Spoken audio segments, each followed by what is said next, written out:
Би бас анх удаа энэ цэцгийн дүгнэлт Норвегийн Алтан ууя гишүүн хоёртой нэг зүйл дээр одоо дэмжиж нэг талд байгаамаа. Анх удаа Алтан ууя гишүүнтэйгээ яг ерөөсөө үндсэн хууль хүний сонгогдох эрх энэ тал дээр бол бид нэр одоо энэ ардчлал зах зээлийн зарчмаар яваад 30 гаруй жил болчлоо. Бид нар энэ залуучуудад зөв үлгэр дуурайлттай улс төрийн манлал бас үзүүлэх шаардлагатай. Тэгэхээр манай ганц нэг гишүүд бас ярьж ийн л та. Улс төрийн намууд дотроо одоо задарна, хагарна, ойлголцохгүй болно. Жалга довны үзэл гарна гэж. Би бол эсрэг байр суурьтай байгаа.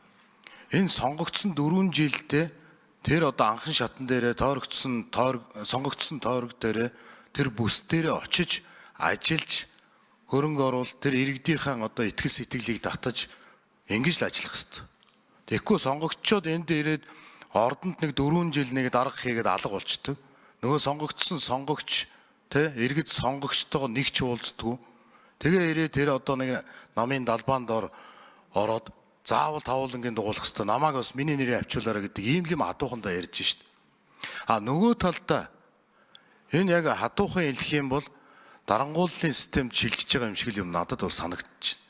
Нөгөө социализмын үед 1-2 намтай ийм одоо цаг үеийг санагдуулж байна. Бөөнөр нь одоо тэр сонгуулийн санал авах байр руу түлхэж оруулаад за чи энэ 5-аас тавуулангийн зураг шүү гэдэг л ийм л юм ба. Тэгэхээр эн чинь сонгогч иргэн өөрийнхөө үзэл бодлын дагуу өчнөө намын гишүүд дэмжигч байсан. Ер нь намын гишүүн дэмжигч биш ч байсан гэсэн өөрснийхөө одоо дэмжих, өөрснийг нь төлөөлөөд энэ төрийн төвшөнд, улс төрийн төвшөнд, энэ хууль хяналтын одоо төвшөнд ажиллах энэ хүнийг сонгох шаардлагатай ийм л одоо эгзэгтэй цаг үе ирчээд байгаа. Тэгээ зарим гишүүд маань бас нэлээд нухацтай авч үзэх шаардлагатай л гэж ингэж юм л та. Бид бас өөрснөө сонгогч нар. Тийм учраас бид өөрсөн дээр бас энэ одоо тулгамдаад байгаа энэ 4-р дүгнэлтийг бас хүлээж авах ёстой.